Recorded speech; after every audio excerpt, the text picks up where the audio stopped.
Hola queridos amigos de Manos Abiertas. Este, Se me ha pedido que podamos conversar un poquito en torno a esta misión propia de Manos Abiertas. Manos Abiertas es un voluntariado, ¿no? Los grandes protagonistas de Manos Abiertas son los patroncitos, por supuesto, que es la razón de ser de Manos Abiertas, y los voluntarios, ¿no? Es no solo cuidar al patroncito, sino cuidarnos entre nosotros, ¿no? Así que poder ver algunas ideitas y cosas que nos ayuden a seguir metiendo el corazón en esta gracia tan linda, ¿no? Por lo pronto me acordaba de la Real Academia, en el diccionario, en la Real Academia Española, la definición de voluntariado dice que es el nombre que nace de la voluntad. De hecho está en la misma palabra, ¿no? Y que algo que se hace no por necesidad, algo que se hace por espontánea voluntad y no por obligación. O sea, la necesidad es la necesidad del que sufre, ¿no? Pero nosotros lo hacemos, el voluntario lo hace por espontánea voluntad y no por obligación. Ni por deber o por interés material, sino que le es esencial la gratuidad al voluntariado, ¿no? La reflexión y el servicio del voluntario brota del encuentro con el mundo del dolor y de la injusticia, que despierta en el corazón de todo bien nacido la experiencia de una indignación ética, diríamos así, que clama, que empuja, que mueve a una mansa rebelión. No la rebelión de la violencia, sino la de la solidaridad, del que cree que otro mundo es posible, que otra Argentina es posible. Es la situación del otro, el rostro del otro, la realidad del otro, lo que lo compromete hondamente. El voluntario es un vulnerado, es un herido por la realidad dolorosa del otro. El voluntariado, decía García Roca, nos defiende de la indiferencia e introduce la conciencia de lo concreto como antídoto de lo abstracto. El voluntariado no es un mero hacedor de proyectos, que por supuesto hay proyectos, ¿no? Pero no es un mero hacedor de proyectos, sino que es además y sobre todo un restaurador del sentido de la vida, ¿no? Cuántas veces los voluntarios, al comenzar a meterse en las obras o a tener, digamos así, un servicio que antes quizás nunca habían tenido, de golpe te dicen la obra o el voluntariado o esta casa me cambió la vida, te dicen, ¿no? O me abrió un panorama insospechado, impensado, una capacidad de servicio que uno tenía que quizás uno no se había dado cuenta, ¿no? Por tanto, es un restaurador del sentido de la vida. Van der Meer escribía aquello tan fuerte: me es imposible, decía en Nostalgia de Dios, porque él escribe el diario en su vida, me es imposible desterrar de mi atención los sufrimientos de la humanidad, todos los sufrimientos corporales y espirituales.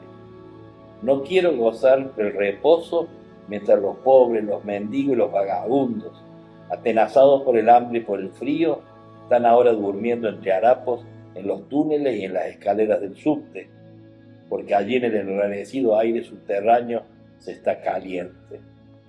Esta miseria me concierne. Es ahí, en esos cuerpos, en esos corazones, donde Jesús prosigue de un modo misterioso su pasión. O sea, de todos los crímenes que en el mundo se cometen, seguramente el más grave es el desinterés, dice algún autor, ¿no? Es la desfraternidad en que vivimos. Ante el dolor nos lamentamos, hacemos disquisiciones filosóficas, elaboramos teorías sobre su valor redentor, pero Cristo no redimió explicando nada, sino que bajó al dolor, estuvo junto al dolor, se puso en su sitio. Por lo tanto, el cristiano, amar es hacer obras de amor. Nuestras obras, nuestros gestos, decía San Alberto Hurtado, son el modo de mostrar a nuestro pueblo que entendemos su dolor. Compasión es ponerse a sufrir con los demás, es comenzar a combatir o acompañar al dolor. La compasión verdadera no es la que brota del sentimiento, sino la que se realiza en comunión y con gestos. Compasión quiere decir padecer con. Ni la una ni la otra puede reducirse a un calorcito en el corazón, sino a una mano que ayuda o una mano que abraza. Allí donde hay más dolor está siempre nuestro sitio, decía el padre Arrupe, un sitio que asumo personalmente. Decíamos, siempre nos hemos valido de esa frase encontrada en un afiche en una iglesia, ¿no? ¿Quién sino yo? ¿Cuándo sino ahora? ¿Dónde sino aquí? Decía aquel afiche, ¿no? Y un dolor o una necesidad para el cual quizás no tenga yo todos los medios necesarios, ni siquiera los mejores para solucionarlo, para aliviarlo. Como tampoco lo tuvo el buen samaritano en el Evangelio, que lo ayudó con lo que tenía, el caballo, el vino, el aceite, unos pesos y sobre todo con su persona, que se animó a verlo no como un obstáculo en el camino al que se sortea, sino que lo miró con el corazón, no como un obstáculo al que se sortea, sino dejándose conmover por aquel tirado al borde del camino, que no se gambetea, sino que se sirve, que se ayuda. Con aquel criterio de Longuet que decía, si no podemos lo ideal, hagamos lo posible, ¿no? Posiblemente nunca vamos a tener lo ideal, pero que eso no sea el motivo para no hacer lo que sí podemos, ¿no? Y dentro de lo que podemos, lo más que podemos, ¿no? Ciertamente se advierte en manos abiertas aquel ideal ignaciano de no tener miedo al sueño grande y a la vez no descuidar el pequeño detalle, ¿no? Uno lo ve en las obras, ¿no? El voluntario sabe que no estamos condenados a lo que nos digan los mercados, las estadísticas y los proyectos a veces tan prolijos como desencarnados, ¿no? Sabe que no nos tenemos que dejar embaucar por los miedos, los escepticismos, los recelos, sino que el voluntariado se mueve en la órbita de la esperanza, es decir, que cree hondamente que el futuro no está hecho, que tenemos que desterrar descaradamente, sin concesiones, la mentalidad fatalista del no se puede hacer nada, del está todo perdido, o el para qué tanto esfuerzo. O sea, el voluntario sabe que, como decía Martín Descalzo, la peor obra es la que nunca empezamos y la mejor la que soñaremos mañana. Sabe ese voluntario que seguimos siendo protagonistas de nuestra historia. Somos constructores de catedrales, no picapedreros quejumbrosos.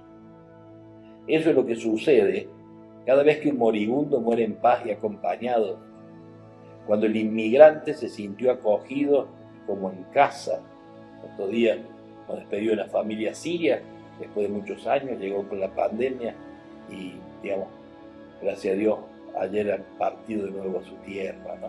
Tierra, digamos, muy herida por la guerra, ¿no? Que fue la razón por la cual ellos rumbearon para estos lados y que manos abiertas con la obra Nuestra Familia Siria los acogió con tanta delicadeza, ¿no? Eso es lo que sucede cuando el hombre de la calle pudo insertarse en una vivienda compartida, cuando el preso pudo reinsertarse con su trabajo en la sociedad, cuando la mujer maltratada logró rehacer su vida. El voluntario sabe que su trabajo, que el voluntariado, se debe confiar a los apasionados, no a unos funcionarios más o menos diligentes que saben todo lo que se refiere a la técnica, pero carecen de humanidad. Por supuesto que hace falta excelencia en la técnica, en la profesionalidad, ¿eh? Pero todo eso pierde sentido si no hay humanidad. Necesita individuos vulnerables, no empleados imperturbables e irreprochables, ¿no? Sería bueno que sean irreprochables, por supuesto, pero por encima de todo, ¿no? Individuos vulnerables, ¿no? Nuestra opción exige de nosotros compromiso y pasión, y nos exige estar en la primera línea, allí donde se libran las batallas y no en retaguardias cálidas y seguras. Papa Francisco nos decía, Vayan, salgan, hagan lío. Los prefiero heridos por salir que enfermos por cuidarse o encerrarse. Y San Alberto Hurtado nos recordaba que nuestras obras sean un dardo agudo que se clave en las carnes dormidas de una sociedad indiferente. Y lo completo con aquello que dice el cardenal Tolentino Mendoza: quitémonos las pantuflas, decía, sobre todo allá al final de la pandemia, y calcémonos las sandalias, ¿no? Algo que sirve para la pandemia, pero para todo, no solo para esa época, ¿no? Quitarnos las pantuflas de la comodidad de estar acobachado, calzarnos las sandalias del peregrino, del que sale de sí mismo, el que va en busca del otro, especialmente del otro que está sufriendo, ¿no? Por lo tanto, esto, ¿no? Necesitamos voluntarios apasionados. Yo siempre recuerdo, y se lo recuerdo, yo creo todas las veces, aquello de Antonio Machado, ¿no? Llevaba en el corazón la espina de una pasión, logré arrancármela un día, ya no siento el corazón, dice Machado. Bendita espina dorada, ¿quién te pudiera llevar en el corazón clavada? Y agregaba: un corazón solitario, es un corazón no apasionado, no es un corazón, decía Machado. Por otro lado, el voluntariado para nosotros es un lugar de encuentro. Papá insistía tanto en Papa Francisco, y lo repite León XIV, ¿no? Esta necesidad de la cultura del encuentro. Encuentro de hermanos en una misión, en una cruz común. Encuentro con los otros que nos saque de nuestros aislamientos, de esas vizcacheras tramposas donde nos acobachamos huyendo o por cobardía o por miedo de la mirada de los demás. Encuentro de personas con rostros que se miran a los ojos, que se nombran. Encuentro de senderos nuevos, cuando la niebla del dolor no nos deja ver por dónde hay que seguir o nos hace creer mentirosamente que no hay salida. Encuentro de ricos y pobres, de jóvenes y viejos, dicho cariñosamente, por supuesto, ¿no? Encuentro de un modo nuevo de encarar la vida. Encuentro del abrazo calentito frente a la fealdad de una sociedad indiferente. Encuentro de la palabra de ternura y consuelo frente a tanta mudez o a tanto griterío estéril. Encuentro donde la lógica de la caridad, del cariño sincero, rompa la lógica de la competencia. Encuentro de corazones en gratuidad, en una sociedad donde lo que une es la trenza, el comercio, cuando no el chanchullo, el yo te doy pero si vos me das, o sea, donde todo tiene precio. Encuentro con Dios, más importante de todo. Encuentro con Dios, con el amigo con mayúscula, que a veces en el trajín de la vida lo tenemos a la vereda del corazón, acurrucado de frío, paciente, llamando a la puerta, esperando que se la abramos para poder consolarnos, para poder decirnos: vos sos mi hija, mi hijo muy amado, yo te llevo atado al corazón, yo te tengo tomado de la mano. En fin, por otro lado, no deja de ser una gracia, o estamos ya cerca de Navidad, que dentro de poquitos días tenemos esta gracia de la Virgen que nos entrega al niñito Jesús, ¿no? Y entonces, bueno, a modo de saludo también, y en una oración de Cardenal Piroño, que habla también de realidades que son comunes a manos abiertas, ¿no? Porque son situaciones dolorosas, ¿no? Y entonces él le hace una oración muy linda a la Virgen de la Nochebuena, ¿no? Un poco adelantándonos, ¿no? Señora de la Nochebuena, dice Piroño, Señora del silencio y de la espera, otra vez nos darás al niño, velaremos con vos hasta que nazca, en la pobreza extrema, en la oración profunda, en el deseo ardiente. Afuera el mundo seguirá tal vez lo mismo. En algún pueblo no habrá Nochebuena porque están en guerra.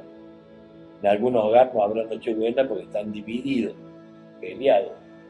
En algún corazón no habrá Nochebuena porque está en pecado. Que en mi corazón nazca esta noche otra vez Jesús. Para todos, para mi casa, para mi pueblo, para mi patria, para el mundo entero. Amén. Y por otro lado, además de Navidad, estamos allí a final de año, por lo tanto también la reunión de este día tiene algo de eso, de dar gracias, de revisar el camino andado, de mirar hacia adelante, de renovar nuestros sueños, ¿no? De ver qué cosas tenemos que mejorar, en qué cosas tenemos que perseverar, en fin. Con ese espíritu era muy lindo, una de ustedes, una voluntaria, Zulma de Alvera, hace algunos años, nos decía, en una circunstancia parecida a esta, acá voy a jornar la fecha, pero nos decía ella, que no borremos lo que aprendimos a fuerza de dolor en el 2025. Que no olvidemos el gozo de los buenos momentos. Intentemos un 2026 con proyectos que se cumplan. Apreciemos los afectos de quienes tenemos cerca. Acompañemos a los que sufren. Recemos por los que cruzaron a la otra orilla. Amemos y protejamos a los niños y a los ancianos.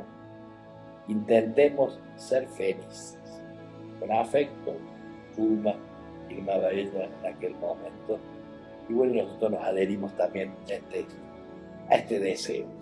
Bueno, que Dios los bendiga, queridos amigos voluntarios de Manos Abiertas, que tengan una Navidad muy en paz y que bueno, que comencemos el año así mirando hacia adelante. Levanten la cabeza, uno de los imperativos de este tiempo, ¿no?